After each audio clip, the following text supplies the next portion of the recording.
Hey friends, the Quién Are We team loves making this show for you and wants to know how you think we might make it better. You can find a quick survey in the show notes attached to this episode. We read every response, so please take a minute and tell us your ideas. Thanks for listening and for sharing your thoughts. Starting a new job usually means you have some learning to do about the way things are done, what not to do. Well, Jose Borjon had a lot to learn when he started work as a congressional aide at 23 years old. I went in to see the congressman and I said, sir, the press release is almost ready. I need a quote from you. And he said, what do you mean you need a quote from me? I said, well, yeah, you need to tell me why you are happy or excited or whatever to announce this grant. Yeah. And he said, that's why I pay you. And I was taken aback. I said, what? I said, all these years, here I am getting quotes from politicians. And in reality, it's someone else writing the quotes. And he says, oh, no. He said, no, you write it. I approve it. It's still coming from me. I said, wow. Whoa. That was the first of many surprises Jose saw when working in Washington. But to get to that day and the years of success afterward, Jose had to start like many of us do, like I did, a place called home. Specifically for Jose, in town meetings in the Rio Grande Valley in Texas, watching his mom ferociously serve her community. From Colorado Public Radio, this is Quién Are We, exploring what it means to be Latina, Cuban American, Tejano, or however you identify, and diving into the beautiful things that make us who we are. I'm May Ortega.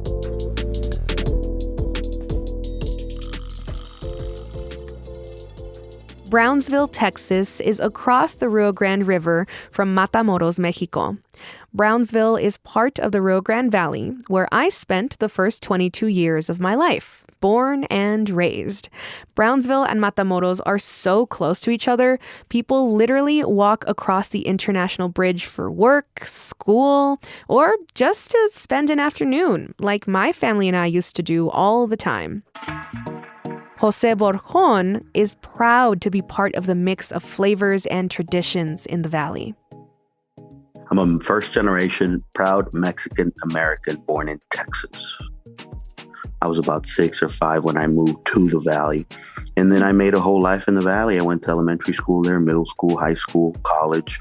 I worked there and, I go back there all the time now. I split my time between Washington, D.C., Houston, Texas, and the Rio Grande Valley. Jose was the second child in his family.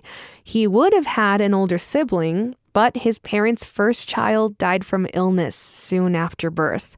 His parents kept their heads up and had Jose.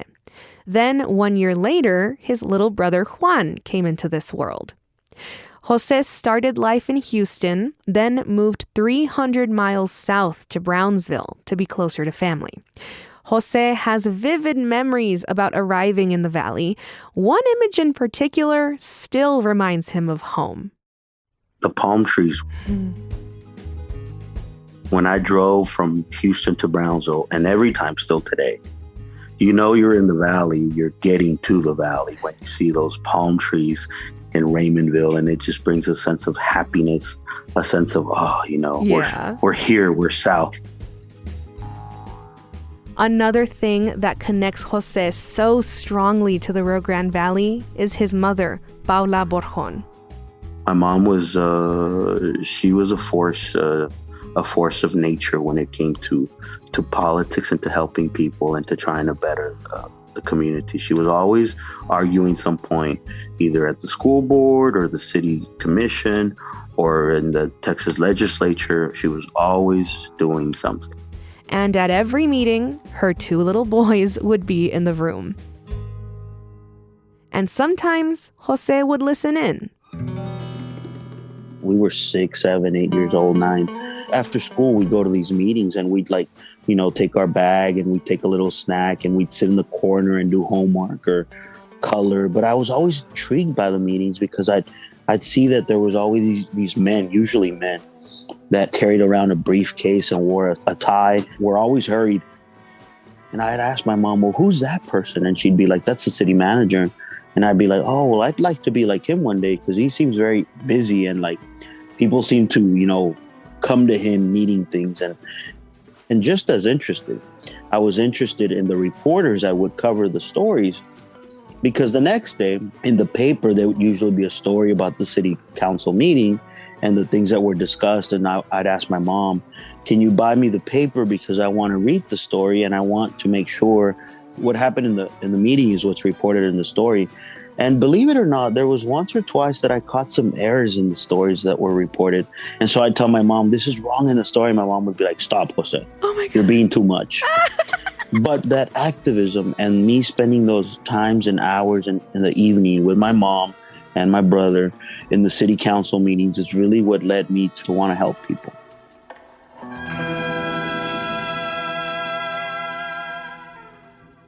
And that also makes me wonder how your mother's community activism inspired you, because that's kind of what you do now, right? You serve communities just differently. Correct. So how did Correct. your mom's work influence you?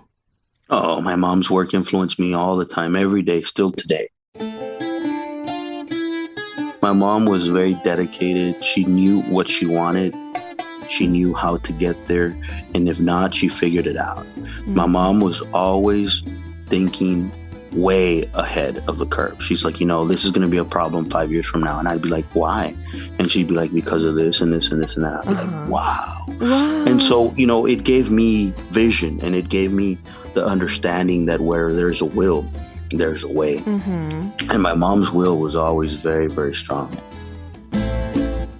And my mom was always one to help a lot of people. I used to tell my mom that our house was La Casa del Migrante because people would just show up, be like, hey, I need help with this form. Mm-hmm. Hey, I want to become a U.S. citizen. Hey, I want to register to vote. Hey, I'm having problems with this. Wow. And my mom would just welcome people and be like, I'll help you with that. I'll help you with that. I'll find something. The other person watching their mom was Jose's brother, Juan. They were super close growing up. Not only did they spend nights at city council meetings together with mom, but they were born only a year apart. So, as kids, they got to embrace and explore Brownsville and really all aspects of life side by side. We grew up on the most southern part of Brownsville, very close to the river. It was a beautiful experience. I remember you could feel the breeze of the water. You could see the river. And one of the things I did all the time was my brother was a fanatic fishing guy ever since he was a little kid. So we would go fishing in the Rio Grande and we would make our own fishing lines and we would use a bottle, like a Coke bottle, those glass bottles. Yeah. And we would wrap the fishing line around that and we put hooks and whatever we found and we'd go fishing. And we those are fond memories because at that part where the river is in that area, there are a lot of orange groves. And so we would see, miles and miles of orange groves.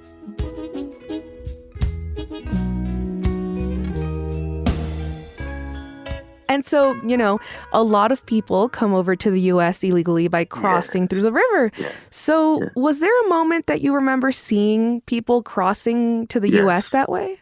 Oh, yes. I wanted to help them. I remember a couple of times we threw some branches to make sure we could pull them out.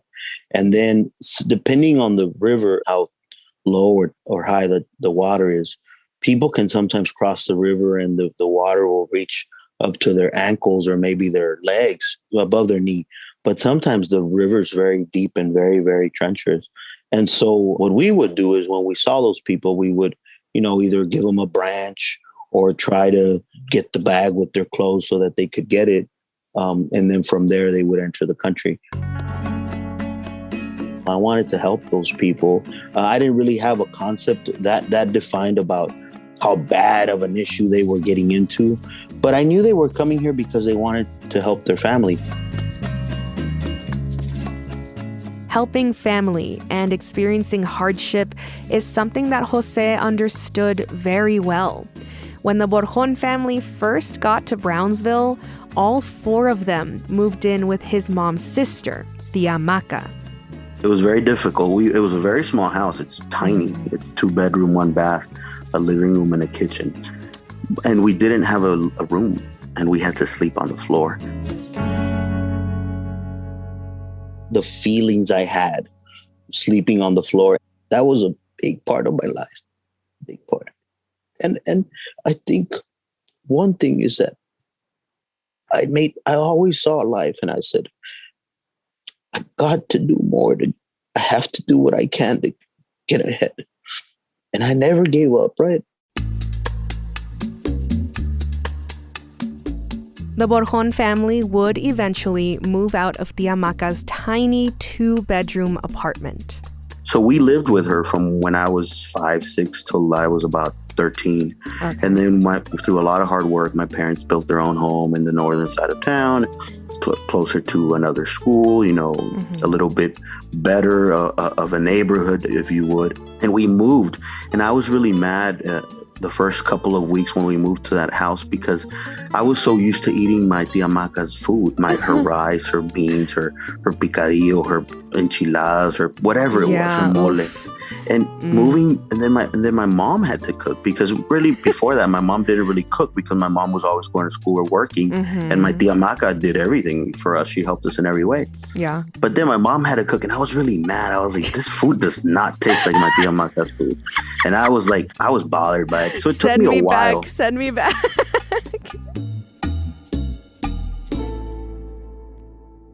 Jose found a way to get used to his mom's cooking and a few years later graduated from high school.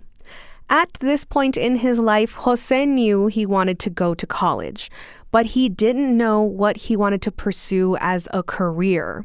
So he stayed home and attended Texas Southmost College, a local school in Brownsville, the same school his mother attended when he was a kid. As he was figuring things out, Jose reminisced about his time reading the Brownsville Herald, checking them for accuracy after attending city council meetings with his mom. I noticed then that I had a special ability for this type of minutia and this, very detailed stuff. And so I told myself I would like to pursue a degree in journalism. So Jose joined the school paper, became an editor, and soon he got a job at the Brownsville Herald covering politics. After spending 4 years there, interviewing lawmakers, reading their press releases, Jose got an unexpected call that would change the trajectory of his life and his career. More on that after the break.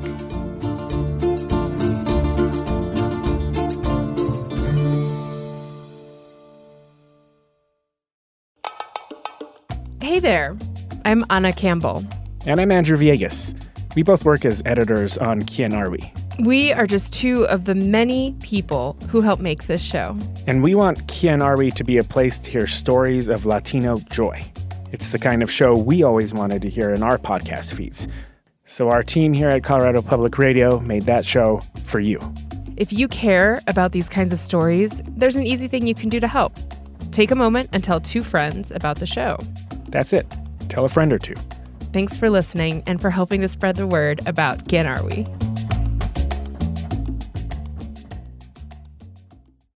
After 4 years at the Brownsville Herald, Jose Borjon got an unexpected call from the office of Solomon Ortiz, a Texas congressman who served in Washington for over 25 years. And he had been one of the state's first Latino elected officials in the 1960s.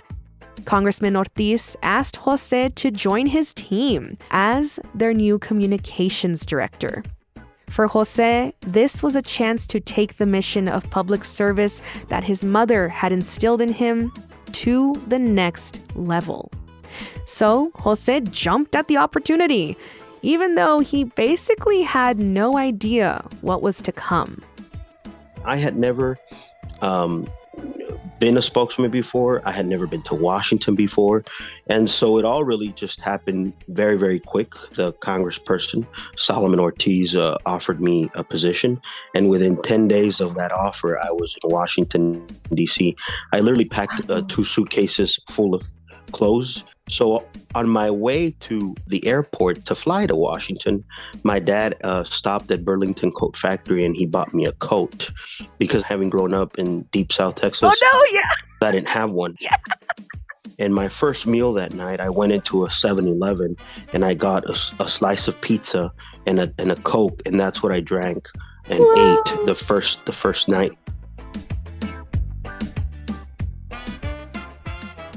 So what was your first day like, working in Congress? So I remember vividly that night at 6:30 Eastern, the members of Congress had a set of votes. So I was told that I was going to meet with the congressman who I'd never met in person. I've talked to him on the phone. I knew about him. He was a long political set figure in Deep South Texas. And so that evening at 6:30, I met him, and I was both kind of in awe, like, oh wow, I worked for the Solomon Ortiz. Yeah. And I remember what he told me. He said, this is the major leagues. Are you aware of that? And he asked me, do you know what you got yourself into? Ooh. And I said, sir, I don't really know. I know what it means. I know what y'all do, but I don't know the intricacies of it. And sure enough, during the next 12 years of my life, I would learn what those intricacies were and what that meant being in the big leagues.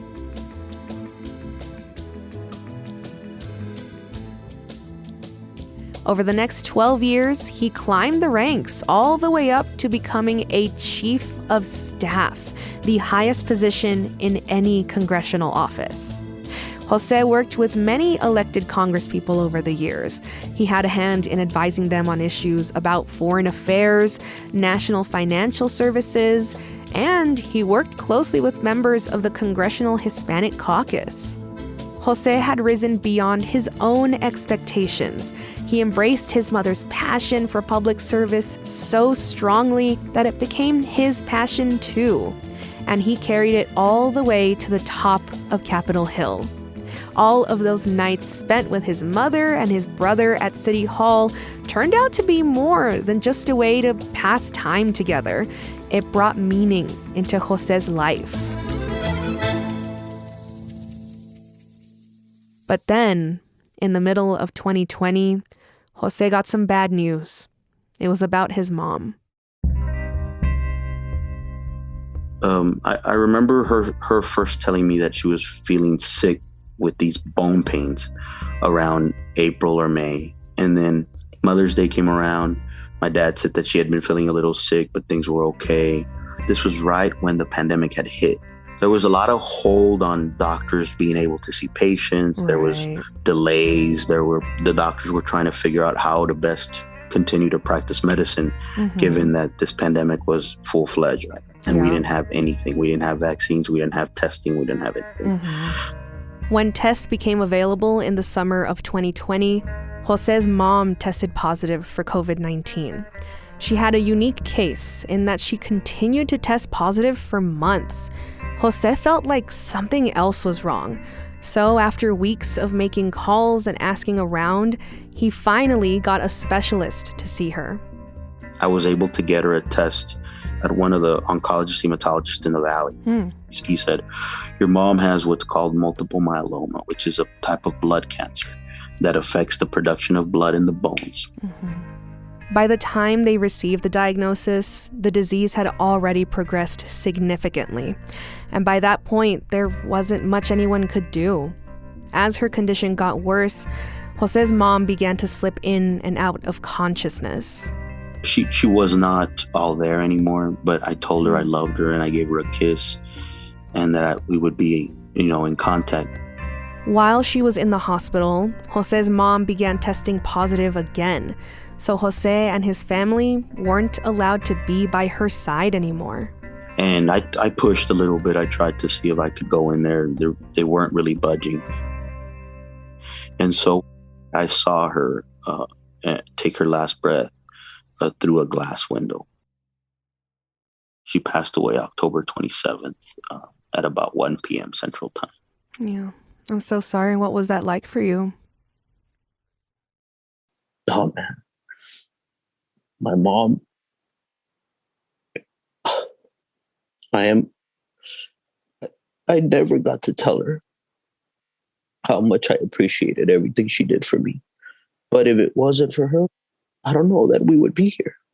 She gave birth to us at a very older age in her life, and she always strived to make things better for us. She always gave up an opportunity for her so that we could have that opportunity. And and this goes to the food we ate, to the clothes we wore. She gave up buying herself stuff. She gave up doing better for herself so that I could have a chance to make it in life. And right now I'm making it. And I'm making it because of her. While he was still reeling from the loss of his mother, more bad news. Less than a year later, Jose's brother Juan was hit by a car and died. Losing yet another close relative and in such quick succession was devastating. Juan had long struggled with alcoholism, and Jose believes that played a part in the accident. Juan had a lot of problems in life that I wish I could have helped him. And the way I coped as growing up as a kid with those problems is I always said, I'm going to try my hardest to make it in life. And I don't know that I was able to help my brother in that same way. And unfortunately, life caught up to him and he was killed. You've dealt with a lot of heavy losses really recently and in a really short amount of time. And when we lose people we love, we try to honor them. So how do you... Sorry, I'm crying a little bit.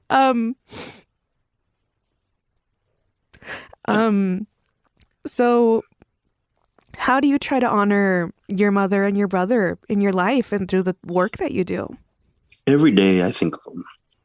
I honor them by keeping them very present, by telling people who they were, by sharing that with others, and by trying to help in whatever I can. I miss them dearly. As time goes by, it gets better. And this is kind of crazy because I never really believed it until I've had to live it.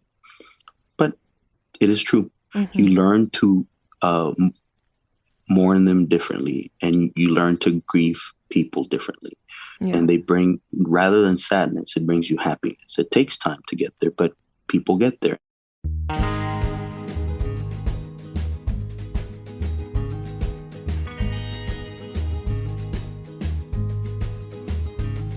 After the deaths of his mom and his brother, Jose felt even more committed to service, especially in helping and supporting the next generation of Latino leaders. I always make time to meet with that future generation because I believe in them. And someone gave me an opportunity a whole long time ago and said, you can do it, and I'm going to help you do it. And I tell people, I'm going to help you do it too. And so that's how I like to pay it forward. And there's not a day that doesn't go by that I don't think of my mom and my brother and how much I miss them. But because of them, I have to keep going and I have to keep doing this because we can make a difference.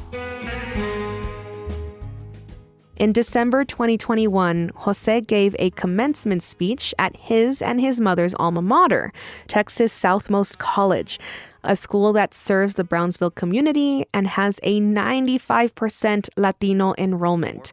His speech was all about Brownsville and about family. I've always said it. I owe much of what I am to my parents, my mother, Paula, and my father, Jose Guadalupe. He is here today, and we will celebrate his birthday tomorrow with barbacoa and menudo and memories of Mom and Juan. Our loved ones are always with us. As you prepare to walk the stage today, take a minute to remember all the people that came before you and all the people it took for you to get here. Not just this place, but to this place in your life. We don't do it alone. When he's working in Washington, Jose says he returns every email and every call, especially if it's from young people in the Valley. Brownsville is still the same kind of town that he remembers growing up.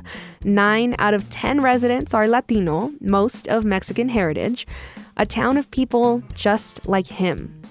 For Jose, his identity is an important part of who he is, especially as he continues to push to be the change he wants to see, and he wants to inspire others to do the same. I have always lived a life of service, and this goes back to my upbringing from my mother and the way she was with people, and it was very similar as to how I am with people. And I never forget where I come from, who raised me, how they raised me, and where we are today. And so all of that connects me to my mom, I think. I think the titles and this and that and having been all kinds of different things are great, and there are personal satisfactions as well. But the most important satisfaction, I believe, is caring for others and trying to be of service to others in various ways, in the most random of ways. And that, I think, is what I am most proud of, and what I will continue to do probably until the day I die.